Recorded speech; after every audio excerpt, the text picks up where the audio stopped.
ሰው ጥበብ ምን እንደሆነ ጠፍቶበት ነው እየተደነባበረ ያለው። ጥሩ ቤት ሰው የሚፈልግ ከሆነ የሚያስፈልገው መጀመሪያ ብሎኬት ነው አይደል? ስለ መራቢያ አካል አይደለም የሚያወራው፣ ስለ ጭንቅላት ነው የሚያወራው። በተለይ እግዚአብሔር ምክር ቤት በዳሌ አይሰራ። ይሄ ሀያት ኤምሲ ቡልቡላ ምናምን የተከመረው ግንቡ እሱ አይደለም ቤት። እሱ ውስጥ በጣም ብዙ የፈረሱ ቤቶች አሉ ዛሬ። ስለዚህ ቤቴን የምሰራው እግዚአብሔርን በማገልገል ነው። አዎ አንዱ ሌላውን ማገልገል። ጥበበኛ ሴት ባሏን ሰርፍ ታደርጋለች እንጂ ጧትና ማታ እየሄደላተም ጸሎታችሁ እንዳይከለ ለመውደድ ስትሄድ የምትወዳት ሴትዮ ደካማ ናት ተብላ እንዳንተ እንድትሆን መፈለግን ማቆም አለ። ለዚህ ነው መጽሐፍ ቅዱስ እናንተ ባሎች ወንዶቻችሁ ውደዱ መራራም አትሁኑባቸው እጅቶ ማለት ነው። የፍራንክ እጥረት አይደለም ያለው የጥበብ እጥረት። ሴቶች ደግሞ እንደሚሰማቸው እንዳይሳይስ በገዛቿ ቤቷን የምታፈርስ ዱርዬ አበባ አጥጥኝ እያልሽ ብትደርቅ አበባ የሚባል ማለት አውርዱ ሽንጥ ነው ዛሬ ትወጂዋለሽ። ከዛ እንዲህ ክሪስ ክሮስ ያይሻል እንደዛ አይኑ ድብዝዝ ብሎ አንተ ከኔ ጋር ምናምን እነዚህ ልጆችን ታሳድጋለህ አታሳድግም? እናሳድጋለን አልኩሽ ብዙ ችግር የለበት በቃ ትምህርት ቤት ይሄዱ ይልሻል። ሌሊት 9 ሰዓት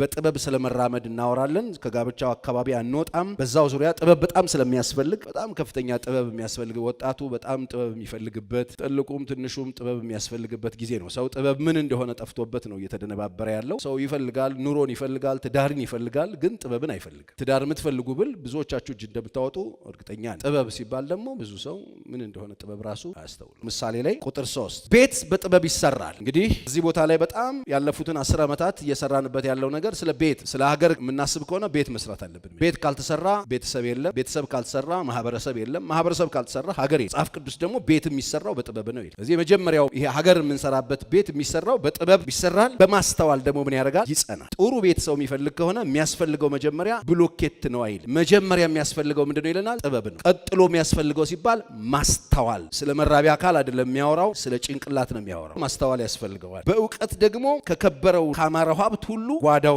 ይሞላል። ቤቱን በጥበብ ይሰራዋል፣ በማስተዋል ያጸነዋል። ቤቱን የሚሞላው ደግሞ በምንድን ነው ይለናል? በእውቀት ነው። በከበረው ነገር ቤቱን ይሞላዋል። ጠቢብ ሰው ብርቱ ነው፣ አዋቂ ሰው ኃይሉን ያበዛል። በመልካም ስርዓት ሰልፍ ታደርጋለህ፣ ድል ብዙ ምክር ባለበት ዘንድ ነው ይላል። በመልካም ስርዓት ሰልፍ ታደርጋለህ። ሰልፍ ስትሰልፍ ተሰልፈህ በስርዓት ነው የምትዋጋው። ድል የምትፈልግ ከሆነ ደግሞ ይላል ድል ደግሞ ብዙ ምክር ባለበት ነው ይላል። ስለዚህ ድል አድራጊ የሚሆን ሰው ብዙ ምክር የወሰደ ሰው እሱ ድል ያደርጋል። ስለዚህ ቁጭ ብሎ መመከር እንደናንተ ቁጭ ብሎ የእግዚአብሔርን ሐሳብ እግዚአብሔርን ፍቃድ የጥበብ ድምጾችን ምክሮችን ተሞክሮችን ቁጭ ብሎ የሚያዳምጥ ሰው በጣም እድል ብዙ ድል እናንተ ጋር ድል ብዙ ጩኸት ባለበት ዘንድ ነው አይልም፣ ብዙ ምክር ባለበት ዘንድ። አንዳንድ ሰው ይሰለቸዋል ምክር፣ በተለይ እግዚአብሔር ምክር ግን ድል ትፈልጋለህ። ብዙ ምክር ባለበት ቦታ ድል አለ። ቤት ትፈልጋለህ፣ ጥበብ ያስፈልጋል። የጥበብ ሁሉ መጀመሪያ እግዚአብሔርን መፍራት ነው። ቤት በጥበብ ይሰራል፣ በማስተዋል ይጸናል። ቤት በዳሌ አይሰራም። ቤት በወፍራም ቤዝ ድምጽ ምናምን አይሰራም። ቤት በፍራንክ አይሰራም። ይሄ ሀያት ኤምሲ ቡልቡላ ምናምን የተከመረው ግንቡ እሱ አይደለም ቤት። እሱ ውስጥ በጣም ብዙ የፈረሱ ቤቶች አሉ ዛሬ። ቤት እዚህ ቁጭ ብለን አሁን እየሰራ ነው ያለ ነው። እናንተ ውስጥ የሚገነባው በጥበብ የሚሰራው በማስተዋል የሚጸናው እነሱ ግንቦች ቢፈርሱ የማይፈርሰው እሱ ቤት የሚሰራው በምንድን ነው? በጥበብ። ጥበብ ምንድን ነው? እግዚአብሔርን መፍራት። ቤት የሚሰራው በምንድን ነው? በጥበብ። ጥበብ ምንድን ነው? እግዚአብሔርን ማገልገል። ኦኬ።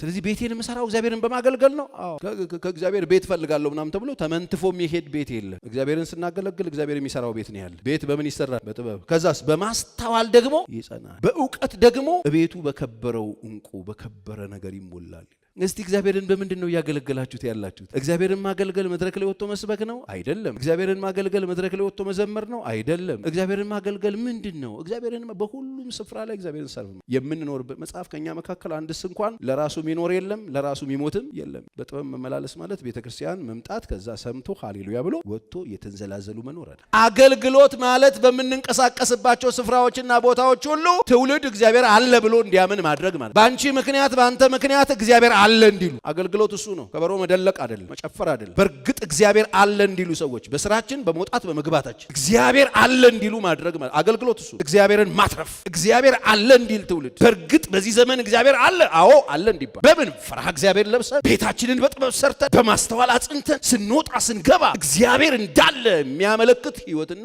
መልክ ይዘን ምንድነው ጥበብ? አገልገል። መጽሐፍ ቅዱስ ሰነፍ በልቡ አምላክ የለም ይላል። በልቡ በአፉ አይደል፣ በልቡ በአፉ ማለ አሜን ይላል። በተግባር ሄዶ የሸመ መሸመጥ። ይሄ ማን? ሰነፍ። ሁለተኛ ባልና ሚስት አንዱ ሌላውን ማገልገል። ጥበብ ሌላ ነገር። ጥበብ ጥምጥም አይደለም። ጥበብ ቀሚስ አይደለም። ጥበብ ጃኬት አይደለም። ባል ሚስት ባልን ሰርቭ ማለት እሱ ጥበብ። ጥበበኛ ሰው ወንድ ከሆነ ሚስቱን ሰርቭ ያደርጋል። ጥበበኛ ሴት ባሏን ሰርቭ ታደርጋለች። ለምን ካላችሁ የሆነ ነገር ገብቷቸዋል። እግዚአብሔር እንዳለ የሚያውቁ ሰዎች ናቸው። እግዚአብሔር እንዳለ የሚያውቁ ደግሞ ከሆኑ ባል የክርስቶስ ምሳሌ ነው፣ ሚስት ደግሞ የቤተክርስቲያን ምሳሌ ናት። የተቀመጠው ይሄ ሚስጥር ታላቅ ነው ብሎ ነው ያስቀመጠው ኤፌሶን ምዕራፍ 5 ከ21 ቁጥር ጀምሮ። ስለዚህ ባል ሚስት ደግሞ ባሏን ሰርቭ ስታደርግ ማን ሰርቭ እያደረጉ ነው? ይሄ ነው ጥበብ። ስለዚህ ባል ሚስቱን፣ ሚስት ደግሞ ባሏን ሰርቭ ማድረግ አለበት። በተለይ ባሎች በደንብ ስሙ። ስለዚህ ጥበበኛ ባሎች ምንድነው የሚያደርጉት ካላችሁኝ ሚስቶቻቸውን ጠባይ ጠንቅቀው ያውቃሉ። ጥበበኛ ባል የሚስቱን ጠባይ በደንብ አውቆ በሰላም ይኖራል። ጥበብ የሚባለው እሱ እንጂ ጧትና ማታ እየሄደ የሚላተም አይደል። እግዚአብሔርን የሚያውቅ ሰርቭ የሚያደርግ፣ ሚስቱን የሚያውቅ ሰርቭ የሚያደርግ። አሁን ዛሬ ብዙ ቤቶች የጠፋው ነገር ይሄ ነው። ብዙ ጥበብ የጎደላቸው ባሎች አሉ፣ ሚስቶቻቸውን አያውቋቸው። እናንተ ባሎች ሆይ ደካማ ፍጥረት ስለሆኑ ከሚስቶቻችሁ ጋራ በማስተዋል ኑሩ፣ ምክንያቱም ጸሎታችሁ እንዳይከለከል ይላል። ጥበበኛ ሰው ሰማይ የሚያስከፍት እንጂ የሚዘጋ አይደል። ጥበበኛ ባል ስትሆን ሚስትህን ታውቃለህ። ደካማ ፍጥረት ናቸው መጽሐፍ ቅዱስ ነው ያለው። ደካማ ናቸው። ምንድነው ደካማ? በቃ መጽሐፍ ቅዱስ በጣም ሴንሲቲቭ ናቸው። ትንሽ ነገር የሚጎዳቸው ናቸው። በቀላሉ የሚጠቁ ናቸው። ኢሞሽናቸው በጣም ቅርብ ነው። ስስ ናቸው። ስለዚህ ስስን ብርጭቆ እንደ ጣሳ ሃንድል አታድርግ። ለምን? ይሰበራል። ስለዚህ ጥበበኛ ባል ምንድነው የሚያደርገው? ሚስቱን ያውቃል። ከዛ ሰርቭ ያደርጋል። ገብቶት ማለት ነው። ሚስቶቻችሁን ውደዱ። ይሄን ዝም ብሎ የለም። ለመውደድ ስትሄድ የምትወዳት ሴትዮ ደካማ ናት ተብለሃል። ሄጭ ብሎ ሰው ጥሎ ይሄዳል። ኖ ጥበብ የሚባለው ይሄንን አውቆ ሚስት ወይም ሴቷ ወንድ እንድትሆን መፈለግ ማቆም አለብህ። እንዳንተ እንድትሆን መፈለግን ማቆም አለብህ። እንደዚህ ነው መጽሐፍ ቅዱስ እናንተ ባሎች ሚስቶቻችሁን ውደዱ መራራም አትሁኑባቸው ይላል። እጭቶ ማለት ነው። ዛሬ በጣም ብዙ ቤት እየፈረሰ ያለው ብር ጎሎት አይደለም፣ ቀለብ አይደለም። ቤት እያፈረሰ ጥበብ፣ ብዙ ጥበብ የጎደላቸው ወንዶች አያለሁ። ስራዬም ስለሆነ ያሳዝኑኝ። ብዙ ሰዎች ቤታቸውን ያፈረሱት ጥበብ ጎሏቸው ነው። ፍራንክ ጎሏቸው አይደል። ፍራንክ ቢጎላቸውማ ብሎ መካፈል ፍርድ ቤት አይሄዱም ነበር። የፍራንክ እጥረት አይደለም ያለው፣ የጥበብ እጥረት ነው። ግንባር መሬት ቢኖር ቤት አይኖር። ብሎኬት ተከምርና ፍሪጅ ነው የሚሆን፣ ቤት አይኖር። ቤት የሚሰራው በጥበብ። ሴቶች ደግሞ ወንድ ሴት አይደለም። እናንተ እንደሚሰማቸው ወንድ አይሰማ። ወንድ ሁሉ ጊዜ የሚያስበው ነው፣ ሴት ደግሞ ይሰማትን። ስለዚህ ወንድ ነው። ጥበበኛ ሴት የምትባለው ወንድን እንደ ሴት የምታስብ ሳይሆን ወንድን እንደ ወንድ የምታውቅ ማለት። ተፈጥሮ እንደዚህ ስል ጥበበኛ የምትባለው ሴት ወንድን እንደ ራሷ የምታይ አይደለች። እንደ ራሷ የምታይ ሴት ቤቷን ታፈርሳለች። ስለዚህ ነው አሁን ጦርነቱ ያለው እዚህ ጋር። ሴቶቹ ከፍተኛ ጦርነት ያስነሱት እዚህ ጋር። እኔ የምፈልገውን እንትን ብለን ነው። እሱ ደግሞ እንዴት ቆይ እንጂ አስበን አውጥተን አውርደን እንትን ብለን ፕሮግራም አድርገን አቅደን ነው። የምን እቅድ ነው? ዓለም 9 ነገ ምን እንደምንሆን አላውቅም። እነሱ ወንድ ወደፊት፣ ሴት ደግሞ ወደዚህ። ጥበበኛ ማለት ደመና ተንጠልጥሎ መብረቅ ብልጭጭ ሲል ቲሸርት ለብሶ የሚወጣ ነው ጥበበኛ። ያንን አይቶ ደራርቦ ጥላ ይዞ የሚወጣ ነው ጥበበኛ። ዘመኑን የሚያውቁ 250 ጥበበኞች የይሳኮር ልጆች ነበሩ ይላል ዜና 12። ጥበበኛ ማለት የሚረዳ ማለት ነው። ብራዘር ሲስተር፣ ወንድን እንደኔ ለምን አልሆንክም ብላ የምታብድ አይደለችም።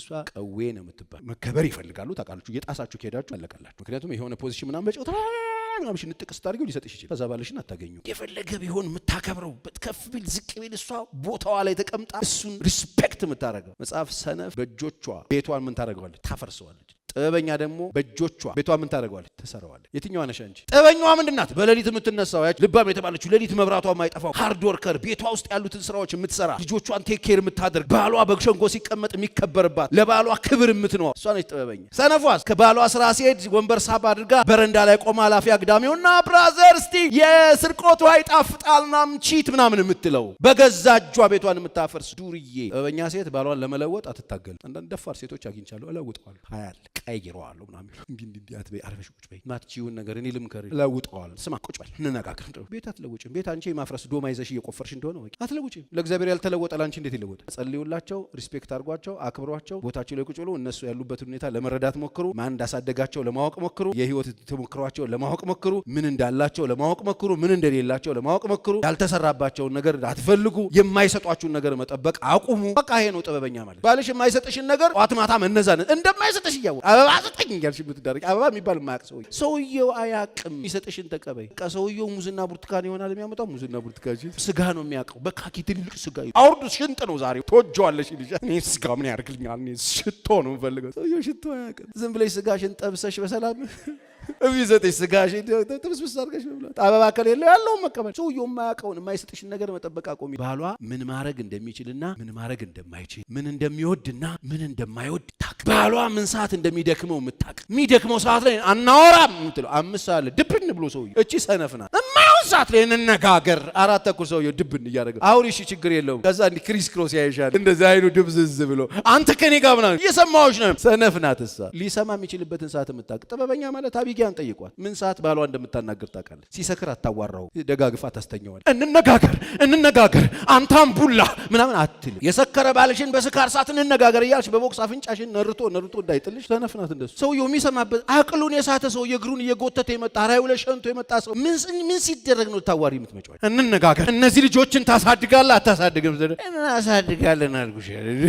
እሱ ችግር የለበት በቃ ትምህርት ቤት ይሄዱ ይልሻል። ሌሊት 9 ሰዓት በዚህ ሰዓት ነው ትምህርት ቤት የሚሄዱት። ኦልሬዲ ማን ነው እብድ? ሰውየው ነው ሴትዮዋ ናት? ሴትዮዋ ናት። እቺ ሰነፍ አቅልል አድርገሽ ጋቢ ደርበሽ ለጥ እንዲል ብታረጊው ይሻላል። ስራሽን ስሪ ወይ ተኚ። ከዛ ሲነጋ ጠዋት ሱስ ፍትፍት ስጪውና ቀዝቀዝ ሲለት ቡና እያፈላሽ ሃኒ ግን እንዴት ነው ያሰብከው? ይሄን ነገር የሚቀጥል ይመስላል? አንተም ጉበት በዚህ አያያዙ መፍረሱ አይቀርም። ቅርብ ወራጅ ነህ። ልጆቹን ማሳደግ አፈልግም ወይ ብትይ አይሻልም? ጥበብ ሌላ ነገር ጥበብ ጌታ ሆይ ጥበብ ይሄ ነው። ጥበብ የተሰጣችሁን ሰው ማወቅ ነው። ከዛ አውቃችሁ ሰርቭ ማድረግ። ጋሽ ጀንበሮ ያሳደጉትን ሰው እያገብተሽ ማይኮ እንዲያኖርሽ ትፈልጋለሽ እንዴ? የለም እንደዚህ። ጋሽ ጀንበሮ ኪሳቸው ውስጥ እጃቸውን ገብተው ፍራንካቸውን ሙሉ አውጥቶ አይቆጥሩ። እዛ ውስጥ ነው የሚለዩት። 10 ብር ከ8 ብር ምናምን ለይተው አይወጡም። በሚስታቸው ፊት ፍራንካቸው እንደዚህ ተደብቀው እንደዚህ ብሎ የሚያወጡ ሰው እያሳደጉት ሰውዬ ጀነረስ እንዲሆን አትጠብቂ። ቁም ነገር ነው ማውራሽ። ጸልይ፣ ይማር፣ እኔ ጋር ደጋግበሽ አምጪው አይቅር። ከዛ ይለቀዋል። ብር ማለት ምን ማለት እንደሆነ ስናስተምረው አውጥቶ መቁጠር ይጀምራል። አንዳንድ ሰው የራሱን ፍራንክ አውጥቶ አይቆጥር። እንደ ጎበዝ ተማሪ እንደዚህ። ዛሬ እግዚአብሔር የመከረው ሰው አለ። ፓስተር ቸር የተጠቀመበታል። ለእግዚአብሔር ክብር ስጡ።